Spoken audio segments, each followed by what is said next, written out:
फक्त 2 रुपयाची तुरटी वापरा आणि दातांसंबंधित सर्व समस्या घालवा, जसे की दात पिवळे असणे, त्यासोबतच हिरड्या सुजणे, दात सळसळ करणे, थंड गार गरम असं काहीच खाऊ पिऊ न देणे, त्यासोबतच जर दातामधून रक्त निघत असेल, दाढ किडली असेल, दाढ दुखत असेल, स्वच्छता ठेवून देखील तोंडाचा घाण वास येणे, तर अशा प्रकारच्या आपण वेगवेगळ्या समस्या दूर करू शकतो फक्त एका वस्तूचा उपयोग करून, ती म्हणजे तुरटी। आणि ही 2 रुपयाची तुरटी आहे, एवढी आपल्याला लागतही नाही। यातील एकच छोटासा खडा आपण वापरणार आहोत, पण याला वापरण्याची पद्धत थोडी वेगळी आहे आणि वेगवेगळ्या पद्धती आहे ज्या की तुम्हाला जाणून घेणं खूप गरजेचं आहे। व्हिडिओला शेवटपर्यंत पहा, स्टेप बाय स्टेप फॉलो करा, अगदी 100% रिझल्ट भेटेल। अगदी नॅचरल घरगुती उपाय आहे, कोणतंही नुकसान होणार नाही। तुरटीचे भरपूर फायदे आहेत। तुरटी जखमेवर देखील लावली जाते। तुरटीमध्ये अँटीसेप्टिक, अँटीबॅक्टेरियल असे भरपूर घटक आहेत जे की आपल्याला दातांसंबंधित समस्या घालवण्यासाठी खूप जास्त कामी येतात।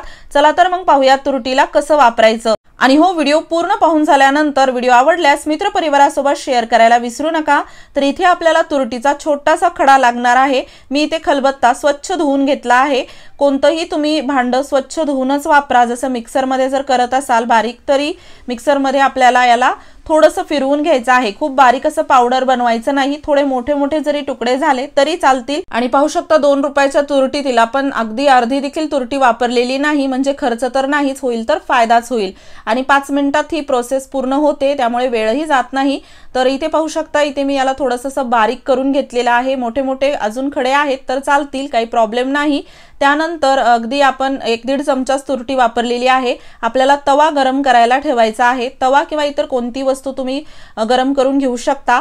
तर इथे आपण तवा छान असा गरम झाला की यावरती ही तुरटी टाकणार आहोत।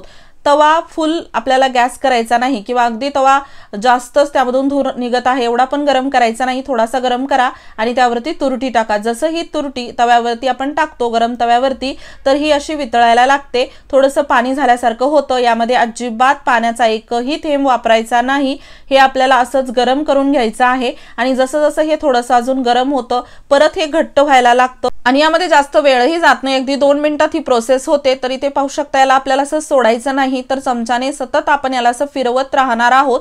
आणि हे तव्याला देखील अजिबात चिटकत नाही, तव्यापासून अगदी सहज वेगळं होतं। आणि थोड्या वेळानंतर याचा कलर बदलायला लागतो, हे थोडंसं पांढरं शुभ्र असं दिसायला लागतं। अगोदर तुरटी अशी ट्रान्सपरंट असते, जसं की खडी साखर असते तशा टाईपची, आणि यानंतर या प्रोसेस नंतर ही पूर्ण अशी पांढरी शुभ्र होते।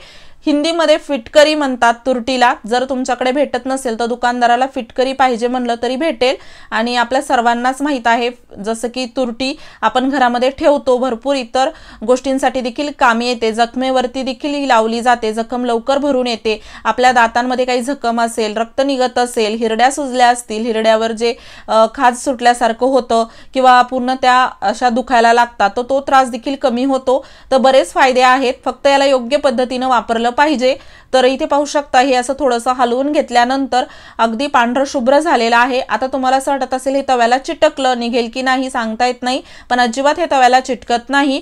छान याला आपण गरम करून घेणार आहोत। थोडंसं जर यामध्ये ओलसरपणा वाटत असेल तर अजून याला छान गरम करून घ्या, अजिबात हे जळत नाही, करपत नाही। आता मी गॅस बंद केलेला आहे। पांढरा शुभ्र आपल्याला कलर हवा आहे। पाहू शकता, अगोदर ही थोडीशी अशी साखरेसारखी दिसत होती तुरटी, आता ही अगदी मिठासारखी झालेली आहे आणि हे करून घेणं खूप गरजेचं आहे। आता एखाद्या चमचाने आपण ही अशी तुरटी सहज काढू शकतो, अगदी पावडर फॉर्म मध्ये निघते। आणि हो, चॅनलवरती नवीन असाल तर नक्की चॅनलला सबस्क्राइब करा, असेच नवनवीन व्हिडिओज मी तुमच्यासाठी घेऊन येत राहते। तर पाहू शकता, चमच्याच्या मदतीने मी याला असं व्यवस्थित काढून घेत आहे। या अगोदरच्या व्हिडिओमध्ये आपण काही दिवसापूर्वी दातांवरती घरगुती उपाय पाहिले होते, दातांच्या समस्या दूर करण्यासाठी, तर त्या व्हिडिओला देखील तुम्ही खूप छान प्रतिसाद दिलेला आहे। त्याखालीच भरपूर कमेंट्स होत्या की अजून एखादा घरगुती उपाय सांगा। तर माझ्या खास आजोबांनी हा सुचवलेला उपाय आहे, त्यांचे अगदी 80 वर्षाचे ते आहेत, पण तेवढे छान दात आहेत आणि अगोदरच्या काळामध्ये घरगुती उपाय करूनच अगदी आपले जे शरीर आहे ते व्यवस्थित ठेवलं जायचं, त्यामध्ये कोणतं नुकसान व्हायचं नाही। तर त्यांनी मला हा उपाय सुचवला आणि मी तुमच्यासोबत शेअर करत आहे, नक्कीच तुम्हालाही याचा फायदा होईल। पण याला कसं, कुठे, कधी वापरता हे जाणून घेणं खूप गरजेचं आहे, कारण की बऱ्याच वेळा आपण अर्धवट व्हिडिओ पाहतो, अर्धवट माहिती आपल्यासाठी खूप जास्त हानिकारक ठरू शकते। त्यामुळे पूर्ण माहिती घ्या आणि 100% रिझल्ट मिळवा। दवाखान्यामध्ये गेलं तर भरपूर पैसे मोजावे लागतात, त्रास होतो तो वेगळा, पण यामध्ये तुम्हाला कोणतंही नुकसान होणार नाही। आणि जरी तुमच्या दातांसंबंधित काही तक्रारी नसतील तर यापुढे तक्रारी होऊ नयेत साठी हा उपाय तुम्ही करू शकता। तर इथे पाहू शकता मी असं थोडंसं याला तव्यावरून काढून घेतलेलं आहे। अगदी हे पावडर झाल्यासारखं होतं। सुरुवातीला जर आपण तुरटी अशीच घेऊन बारीक करायला गेलो तर ती मिठासारखी अशी वेगळीच बारीक होते, पण आता आपण याला जर असं खलबत्त्यामध्ये थोडंसं जरी फिरवलं तर अगदी ही पिठासारखी पावडर होते, पूर्ण बारीक होते आणि यामध्ये जास्त वेळही जात नाही। अगदी फक्त याला आपल्याला असं कुटायची देखील गरज नाही, फिरवून जरी यावरती आपण घेतलं याला तरी हे बारीक झाल्यासारखं होतं।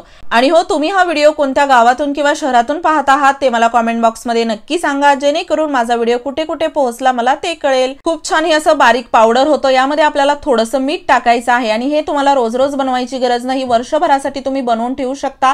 फक्त एखाद्या स्वच्छ बंद डब्यामध्ये भरून ठेवा, छोट्याशा डिब्बीमध्ये म्हणा किंवा बॉक्समध्ये, जेणेकरून काही यामध्ये असं पडणार नाही। आणि स्वच्छतेची काळजी घ्या, पाणी अजिबात यामध्ये वापरायचं नाही, कोरडं भांड वापरायचं आहे याला ठेवण्यासाठी।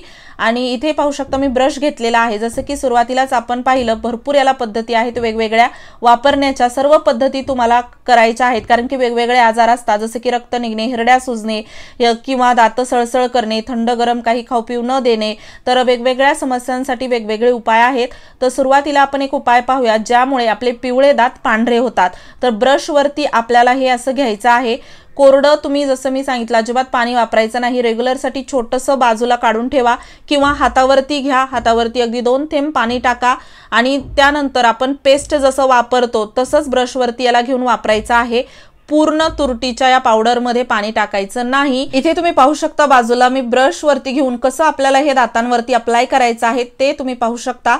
अगदी व्हिडिओत दाखवल्याप्रमाणे तुम्ही हे दातांवरती लावा आणि नंतर स्वच्छ पाण्याने गुळणा करा। अगदी तुमचे दात पांढरे शुभ्र दिसतात।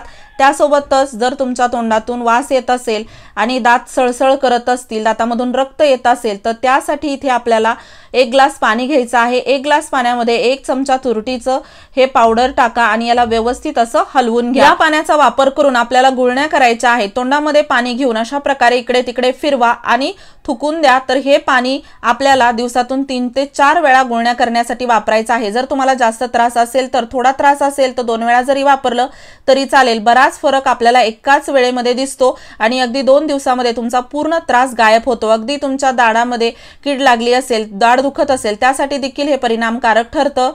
हिरड्या संबंधित आणि दातांसंबंधित समस्या दूर करण्यासाठी, जसे की दात सळसळ करणे, हिरड्या सुजणे, त्यासाठी आपल्याला बोट ओलं करून घ्यायचं आहे स्वच्छ पाण्याने आणि हे पावडर यावरती असं घेऊन हिरड्यावरती लावायचं आहे। जसे की तुम्ही व्हिडिओमध्ये पाहू शकता, हिरड्यावरती असं अप्लाय करा, 5-10 मिनिट ठेवा, स्वच्छ पाण्याने गुळणा करा, तुमचे सर्व त्रास दूर होतील। हिरड्यावरची सूज अगदी 5 मिनिटात उतरायला लागते, तोंडाचा घाण वास येणे बंद होते, रक्त येणं बंद होतं, त्यासोबतच पांढरे शुभ्र दात होतात।